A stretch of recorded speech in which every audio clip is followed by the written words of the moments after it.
Hello everyone, welcome to the channel R F education. आज जैसा कि आप देख सकते हो, टॉपिक का name structure of an atom के ऊपर हम बात करने वाले हैं कि बेसिकली एटम का क्या स्ट्रक्चर होता है। कुछ इंपॉर्टेंट पॉइंट्स के ऊपर हम डिस्कस करेंगे। तो शुरू करते हैं सबसे पहले पॉइंट के साथ। यहाँ पे आप देख सकते हो एटम। ठीक है, इंट्रोडक्शन करते हैं एटम बेसिकली क्या होता है। तो एटम आप देखोगे तो किसी भी मैटर, आप कोई भी चीज़ बना रहे हो तो उसके अंदर आपको स्मॉल पार्टिकल्स या स्मॉल एटम्स आपको देखने को मिल जाएंगे। अब जो एटम होता है वो सबसे ज़्यादा स्मॉलेस्ट यूनिट है मैटर की। मैटर कोई भी मैटर, ठीक है, तो उसकी सबसे ज़्यादा स्मॉलेस्ट यूनिट जो मानी जाएगी वो मानी जाएगी एटम। ठीक है, वो मानी जाएगी एटम। अब यहाँ पे देखिए, इसके अंदर 3 सब एटॉमिक पार्टिकल्स यहाँ पे मौजूद है। ठीक है, क्या मौजूद है? 3 सब एटॉमिक पार्टिकल्स। ये पार्टिकल कौन कौन से हैं? प्रोटॉन है, न्यूट्रॉन है एंड इलेक्ट्रॉन है। प्रोटॉन है, न्यूट्रॉन है एंड इलेक्ट्रॉन है। तो अब इनके बारे में हम जानेंगे। बेसिकली आज जो हम बात करने वाले हैं इस वीडियो के अंदर, वो हम बात करेंगे कुछ इंपॉर्टेंट पॉइंट्स के बारे में। कुछ मेनली डिस्कस्ड पॉइंट्स के ऊपर बात की जाएगी, ना कि लाइन बाय लाइन। ठीक है, तो कुछ इंपॉर्टेंट पॉइंट्स हैं उन्हीं के ऊपर बात की जाएगी। तो सबसे पहले हमने देखा कि एटम क्या है, क्योंकि इसको जानना जरूरी है। एटम एक ऐसी चीज़ है जो कि हर मैटर के अंदर आपको देखने को मिलेगी, क्योंकि इसी से बना हुआ आप मैटर। इसके अंदर मैटर की सबसे ज़्यादा स्मॉलेस्ट यूनिट जो है वो एटम होगी। एटम के अंदर 3 पार्टिकल्स हैं, 3 सब एटॉमिक पार्टिकल्स हैं, जिनका नेम है प्रोटॉन, न्यूट्रॉन एंड इलेक्ट्रॉन, जो कि हम सभी लोग ज़्यादातर जानते हैं। अब आप देख सकते हो ये है रदरफोर्ड मॉडल, जिसके अंदर इलेक्ट्रॉन, आपको न्यूट्रॉन, प्रोटॉन सब कुछ देखने को मिल जाएगा। तो सबसे पहले न्यूक्लियस से हम स्टार्ट करते हैं कि बेसिकली न्यूक्लियस क्या है। ठीक है, न्यूक्लियस क्या है? तो आप देख सकते हो ये जो चीज़ है ये है इसका न्यूक्लियस। अब न्यूट्रॉन क्या है? ठीक है, तो ये बीच का इसका न्यूक्लियस हो गया। अब न्यूट्रॉन क्या है? तो न्यूट्रॉन आप देख सकते हो ये है न्यूट्रॉन्स। फिर उसने बोला कि प्रोटॉन कहाँ पर है, तो ये वाले जो रेड में है वो प्रोटॉन्स हैं। फिर बोला कि इलेक्ट्रॉन कहाँ पर है, तो इलेक्ट्रॉन को जानने के लिए सबसे पहले हमें इलेक्ट्रॉन का ऑर्बिट जानना पड़ेगा। तो इसलिए यहाँ पे आ जाता है इलेक्ट्रॉन ऑर्बिट। ऑर्बिट क्या है? ये जो आप ब्लैक कलर की लाइंस देख रहे हो, जो कि इस न्यूक्लियस, न्यूट्रॉन और प्रोटॉन के आसपास जो घूम रही है, इस न्यूक्लियस है। अब ये न्यूक्लियस पूरा हो गया। ठीक है, इस न्यूक्लियस के अंदर आपको क्या मिल जाएगा? इस न्यूक्लियस के अंदर आपको मिल जाएगा न्यूट्रॉन एंड प्रोटॉन। ठीक है, अब बात आती है कि इलेक्ट्रॉन कहाँ पर होते हैं। तो इलेक्ट्रॉन होते हैं जिस तरीके से ऑर्बिट होता है। मान के चलते कि ये अर्थ है, तो अर्थ का एक ऑर्बिट होगा, जिस ऑर्बिट के अंदर सारे सैटेलाइट्स जो हम आर्टिफिशियल सैटेलाइट्स बनाएंगे उसको उसके इर्द गिर्द घूमेंगे, तो एक ऑर्बिट के अंदर घूमेंगे। जो मून है तो वो भी अर्थ के ऑर्बिट में घूमेगा। इसी तरीके से यहाँ पे जो न्यूक्लियस है, इसके आसपास आपको ऑर्बिट्स देखने को मिल जाएंगे, जो ब्लैक लाइंस के अंदर आप देख सकते हो। और इन ऑर्बिट्स के अंदर आपको एम्बेडेड रहते हैं इलेक्ट्रॉन्स, तो इनको बोलते हैं हम इलेक्ट्रॉन्स। तो इस तरीके से एक एटम बनता है, और ये छोटे छोटे एटम्स मिलाकर काफ़ी बड़ा एक मैटर क्रिएट कर सकते हैं। ठीक है, तो सबसे स्मॉलेस्ट यूनिट जो मानी जाती है मैटर की, और इसीलिए यहाँ पे एटम मानी जाती है। अब बढ़ते हैं आगे, इलेक्ट्रॉन के बारे में थोड़ा जान लेते हैं। आज बेसिकली हम इसी के बारे में सारी बातें करने वाले हैं। तो इलेक्ट्रॉन देखिए, इलेक्ट्रॉन क्या होता है? एक नेगेटिवली चार्ज एटॉमिक पार्टिकल है। ठीक है, इसके ऊपर जो चार्ज रहता है वो रहता है इस तरीके से, नेगेटिव चार्ज इसके ऊपर पाया जाता है। तो हम बोलेंगे कि इलेक्ट्रॉन आर नेगेटिवली चार्ज सब atomic particles of an atom. अब इनका जो मास है वो कुछ भी नहीं होता, यानी कि नेग्लिजिबल माना जाता है। और इनका जो चार्ज है वो माना जाता है -1, क्योंकि मैंने आपको बताया था इनके ऊपर जो चार्ज रहता है वो माइनस में रहता है। उसकी वैल्यू भी हमने देखी कि माइनस के अंदर -1 इसके ऊपर चार्ज माना जाएगा। अब इसका सिंबल क्या है? तो इलेक्ट्रॉन को हम E- इस तरीके से यहाँ पे निगेटिवली यहाँ पे शो करते हैं। इसको रेफरेंस दिया जाता है इस तरीके से कि E और उसके ऊपर negative charge. Electron are extremely small, सबसे ज़्यादा स्मॉल यहाँ पे इलेक्ट्रॉन पाए जाते हैं। और ये न्यूक्लियस के बाहर जो ऑर्बिट चल रहा है, जैसे कि मैंने अभी आपको ये दिखाया था, न्यूक्लियस के बाहर ये जो ऑर्बिट है, इसी ऑर्बिट के अंदर आपको एम्बेडेड देखने को मिल जाएंगे इलेक्ट्रॉन्स। इसके यही इन ऑर्बिट के अंदर होते हैं और कहीं पे आपको देखने को नहीं मिलेंगे। ठीक है, अब यहाँ पे एक छोटा सा एक थॉमसन का मॉडल है एटम का, वो हम थोड़ा जानने की कोशिश करते हैं। तो an atom consist of positively charge sphere. तो इसके ऊपर एक स्पीयर जो है इसका, वो एक पॉजिटिवली चार्ज स्पीयर होता है, जिसके आसपास आपको इलेक्ट्रॉन्स देखने को मिल जाएंगे।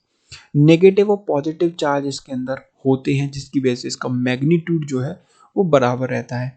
और एटम एज अ होल एक इलेक्ट्रिकली न्यूट्रल माना जाता है। ठीक है, अब he propose the model of atom be similar to that of a Christmas pudding watermelon. जैसे आपने वाटरमेलन देखा होगा, तो वाटरमेलन मेलन को जब हम काट देते हैं बीच में से, तो आप देखोगे कुछ इस तरीके से मान के चलिए हमने काट दिया। ठीक है, तो इसके अंदर आपको इसके सीड्स देखने को मिल जाएंगे जो कि ब्लैक कलर के अंदर आपको ज़्यादातर देखने को मिलेंगे। ठीक है, ब्लैक कलर के अंदर सीड्स देखने को मिल जाएंगे और पूरा वाटरमेलन कुछ रेड पार्ट्स के अंदर होगा। तो कुछ इस तरीके से जो रेड ईटेबल पार्ट है जिसको हम खा सकते हैं, जो रेड एडिबल पार्ट है वाटरमेलन का, वो रहता है, मान के चलते कि वो एटम का एक पॉजिटिव चार्ज वाला पार्ट है।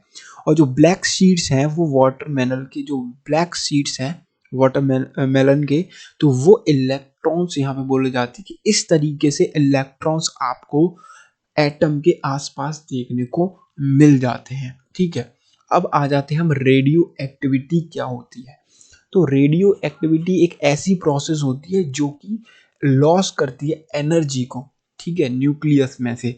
तो radio activity is the term for the process by which unstable nucleus, जो अनस्टेबल न्यूक्लियस है किसी भी एटम का, loses energy by giving out particles.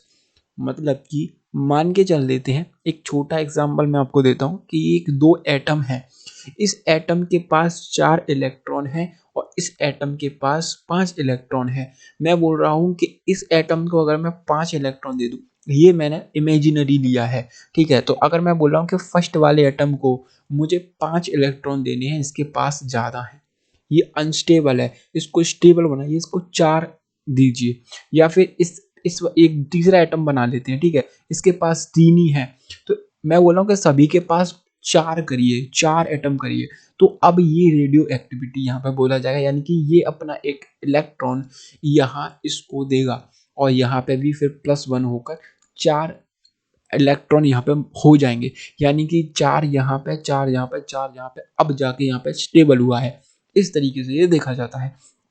It does so by giving out particles such as alpha और beta particles. तो ये जो मैंने आपको बताया एक इमेजिनरी, मैंने पहले ही बोला था, मैं आपको समझाने के लिए एक थ्योरी दी। ठीक है, तो यहाँ पे कुछ पार्टिकल्स जो गिव किए जाते हैं, दिए जाते हैं, वो अल्फा पार्टिकल्स या फिर आपको बोले जाएंगे बीटा पार्टिकल्स, और ये प्रोसेस स्पॉन्टेनियस रहती है।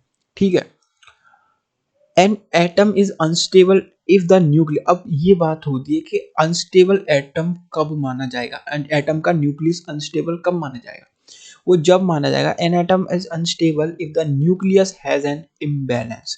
अगर न्यूक्लियस के अंदर आपको इम्बैलेंस देखने को मिल जाता है, प्रोटॉन्स और न्यूट्रॉन्स के अंदर आपको डिफरेंस देखने को मिल जाता है, वे बराबर नहीं है या उनके अंदर कोई डिफरेंस है, तो वहां आपको जो न्यूक्लियस है वो अनस्टेबल देखने को मिलेगा, तब जाके ये रेडियो एक्टिविटी होती है। ठीक है, इस तरीके से कुछ ये रेडियो एक्टिविटी आपको दिखाई देगी कि ये एक, मान के चल देते हैं, एटम है जिसके अंदर, ये न्यूक्लियस है एटम का जिसके अंदर प्रोटॉन्स हैं, न्यूट्रॉन्स हैं जो कि इम्बेलेंस हैं। तो इस तरीके से जो है एनर्जी रिलीज होगी और पार्टिकल्स जो है रिलीज होंगे और साथ ही साथ एनर्जी भी रिलीज होगी। दोनों ही चीज़ें साइमल्टेनियसली चलती हैं और इसी को बोल देते हैं रेडिएशन या रेडियो एक्टिविटी। तो इस तरीके से ये प्रोसेस होती है। ठीक है, अब हम आ जाते हैं कि इलेक्ट्रॉन बेसिकली किस तरीके से फिलिंग रहती है। तो ये जो है ये पॉजिटिव चार्ज न्यूक्लियस आपको बीच में देखने को मिल रहा है, पॉजिटिव चार्ज न्यूक्लियस। इसके आसपास आपको काफ़ी रंग्स के जो कलर्स हैं इसमें आपको KLMN, यहाँ पे आपको KLMN सेल्स हैं, यानी कि ये ऑर्बिट्स हैं, तो इनको हम बेसिकली क्या बोलेंगे, सेल्स बोल देंगे, जिसके अंदर आप इलेक्ट्रॉन्स को स्टोर करोगे। तो यहाँ पे K शेल है, L शेल है, M शेल है, N शेल है। अब K सेल के अंदर आप एक और L शेल के अंदर 2, इसको दूसरा इस तरीके से बोल सकते हैं, M को तीसरा ऑर्बिट बोलेंगे और फोर्थ ऑर्बिट, यहाँ पे फोर्थ सेल है वो N है। अब इसके अंदर किस तरीके से फिलिंग की जाती है वो जरा देख लेते हैं। तो डिस्ट्रीब्यूशन देखते हैं किस तरीके से इलेक्ट्रॉन्स का डिस्ट्रीब्यूशन होता है डिफरेंट डिफरेंट ऑर्बिट्स के अंदर। तो ये जो डिस्ट्रीब्यूशन बताया गया था ये सजेस्ट किया था बोर एंड बरी ने। अब यहाँ पे जो मैक्सिमम नंबर ऑफ इलेक्ट्रॉन्स जिस भी सेल के अंदर प्रेजेंट रहेंगे उसके अंदर फॉर्मूला जो आप देखोगे निकालने के लिए वो रहेगा 2n² KLMN इन की लेवल्स के हिसाब से। तो where n is the orbit number या एनर्जी लेवल इंडेक्स, जिसको मैंने अभी आपको बताया था 1 2 3 4। ठीक है, तो ये कैसे निकाला जाएगा इसका 2n² से। तो ये कितना है, तो मैंने बोला कि ये है 2 × 1 का स्क्वायर, क्योंकि k मेरे पास 1 है तो 1 का स्क्वायर मैं कर दूंगा तो मेरे पास कितना आंसर आ जाएगा 2। अगर मुझे l का निकालना है तो l नंबर 2 का होता है, तो इसके अंदर कितने इलेक्ट्रॉन्स आप फिल कर सकते हो, तो 2 × 2 का स्क्वायर कर देंगे, यानी कि आप 8 इलेक्ट्रॉन्स फिल कर सकते हो। ऐसे ही अगर मैं m का निकालूं तो 2 × 3 का स्क्वायर कर दूंगा, यानी कि आप इसके अंदर 18 इलेक्ट्रॉन फिल कर सकते हो। अब n सेल के अंदर मैं 2 × 4 का स्क्वायर कर दूंगा, तो 4 का स्क्वायर 16, 16 2 32, यानी कि आप इसके अंदर 32 इलेक्ट्रॉन्स फिलिंग कर सकते हो। और ऐसे ही ये चीज़ें चलती जाती हैं आगे तक। ऐसा नहीं है कि सिर्फ n शेल तक ही शेल्स होते हैं, इससे आगे भी आपके शेल्स चलते जाएंगे। ठीक है, अब जैसे कि मैंने इसको इस तरीके से मैं लिख सकता हूँ कि अगर आपको k के अंदर इलेक्ट्रॉन की फिलिंग करनी है तो इसके अंदर सिर्फ 2 ही इलेक्ट्रॉन्स आप फिल कर सकते हो। अब मैं बोलता हूँ कि L के अंदर बताइए कितने आएंगे, तो आप बोलोगे कि मैं 8 से ज़्यादा इलेक्ट्रॉन इसके अंदर फिल नहीं कर सकता। M के अंदर अगर मैं पूछता हूँ तो आप बोलोगे कि मैं इसके अंदर 18 से ज़्यादा इलेक्ट्रॉन फिल नहीं कर सकता। ऐसे ही N के अंदर मैं 32 से ज़्यादा इलेक्ट्रॉन फिल नहीं कर सकता। अब इसके अंदर कुछ कंडीशंस आ जाती हैं। क्या कंडीशन है, ये वाला पॉइंट मैंने आपको अभी अभी बताया है कि किस तरीके से कितने शेल्स होते हैं और किस शेल के अंदर मैं कितनी इलेक्ट्रॉन्स किस ऑर्बिट के अंदर फिट कर सकता हूँ, उससे ज़्यादा नहीं कर सकता। तीसरा पॉइंट बहुत इंपॉर्टेंट पॉइंट है, जरा इसको यहीं पर हम देख लेते हैं। क्या है कि अगर मेरा जब तक के शेल पूरी प्रॉपर तरीके से फिल नहीं हो जाता तब तक मैं एल शेल के अंदर कोई भी इलेक्ट्रॉन फिल नहीं कर सकता। जब तक मेरे के और एल शेल पूरी प्रॉपर तरीके से फिल नहीं हो जाते जब तक मैं एम शेल में इलेक्ट्रॉन फिलिंग नहीं कर सकता। जब तक मेरे के एल एम शेल पूरी तरीके से फिल नहीं हो जाते तब तक मैं एन शेल में इलेक्ट्रॉन फिल नहीं कर सकता। इसके अंदर कुछ एक्सेप्शंस भी होते हैं जो कि आपको आगे पता लगेंगे। ठीक है, अभी तक के लिए सिर्फ इतना ही मैं आपको बता रहा हूँ कि के शेल के अंदर, एल शेल के अंदर, एम शेल के अंदर, एन शेल के अंदर कितने कितने इलेक्ट्रॉन्स 2 8 18 32 के हिसाब से यहाँ पे इलेक्ट्रॉन्स फिलिंग की जाती है। और इसके अंदर किस तरीके से आपको इलेक्ट्रॉन फिलिंग करनी है वो भी मैंने आपको समझाई कि जब तक के में आप फिल नहीं कर दोगे तब तक एल पर नहीं जा सकते। तो जरा इसको पढ़ देते हैं। The shells are always filled in a step wise manner. एक स्टेप वाइज मैनर के अंदर होगा कि जो लोअर टू हायर यहाँ पे भरा जाएगा। पहले के अंदर फिर एल के, फिर एम के, फिर एन के, इस तरीके से इन सेल्स के अंदर स्टेप वाइज यहाँ पे भरा जाएगा। Electrons are not filled in the next shell unless previous shell are filled. मतलब हम जब तक नेक्स्ट सेल में इलेक्ट्रॉन्स को फिलिंग नहीं कर सकते जब तक प्रीवियस वाला सेल कंप्लीटली फिल नहीं हो जाता। तो ये था आज का हमारा इलेक्ट्रॉन्स के ऊपर बेसिकली। ठीक है, इलेक्ट्रॉन्स के ऊपर हमने बात की कि किस तरीके से हम डिफरेंट डिफरेंट टाइप्स के शेल्स होते हैं इलेक्ट्रॉन के और किस तरीके से उसके अंदर फिलिंग कर सकते हैं। एक हमने थॉमसन की मॉडल देखा और एक हमने रदरफोर्ड का जो एटॉमिक स्ट्रक्चर था वो हमने जानने की कोशिश की बेसिकली इसके अंदर क्या होता है। सब एटॉमिक हमने जानने की कोशिश की कि सब एटॉमिक पार्टिकल्स क्या होते हैं, किस तरीके से एक एटम बनता है और एटम से हम क्या बना सकते हैं। तो ये था एक छोटा सा आपके लिए प्रयास के किस तरीके से ये सारी चीज़ें सिस्टमेटिकली चलती हैं। ऐसे ही आपकी आगे और भी वीडियो इसी के रिलेटेड आती रहेंगी। आप अगर आपको पूरे नोट्स वगैरह कंप्लीटली चाहिए तो आपको टेलीग्राम चैनल ज्वाइन करना होगा जो कि आयरप एजुकेशन के नेम से है। अगर आपको यहाँ पे ज्वाइन हो जाते हो तो आप हमें, अगर आप CHS की प्रिपरेशन कर रहे हो तो ये वाला, गवर्नमेंट जॉब्स की ये वाला, एंड अगर आप NFB 5 to 10 प्रिपरेशन कर रहे हो या 5 to 12 प्रिपरेशन कर रहे हो देन आप हमें ये वाला ग्रुप ज्वाइन कर सकते हो टेलीग्राम पे। इनको आप सर्च कर सकते हो और फिर ज्वाइन कर सकते हो। फेसबुक, इंस्टाग्राम, टेलीग्राम सब जगह आप हमें फॉलो कर सकते हो और वहाँ से आने वाली सारी इन्फॉर्मेशन वहाँ पे आपको मिलती रहती है। सबसे मेन टेलीग्राम चैनल है, टेलीग्राम चैनल पे आपको सारे PDF नोट्स वगैरह आपको सारे मिल जाते हैं। एंड यूट्यूब चैनल अगर आप यहाँ पे हो पहले से ही तो आप सब्सक्राइब करिए, फ्रेंड्स को बताइए कि इस यूट्यूब चैनल पे आपको किस तरीके से कंटेंट दिया जाता है। ठीक है, तो यूट्यूब चैनल पे अगर आप देख रहे हो इस वीडियो को तो प्लीज़ सबसे पहले सब्सक्राइब कर लीजिए वीडियो को, क्योंकि आपको यहाँ पे काफ़ी अच्छी अच्छी वीडियोस और नॉलेजेबल वीडियोस देखने को मिल जाएंगी। तो चलिए मिलते हैं नेक्स्ट वीडियो के अंदर। Thank you.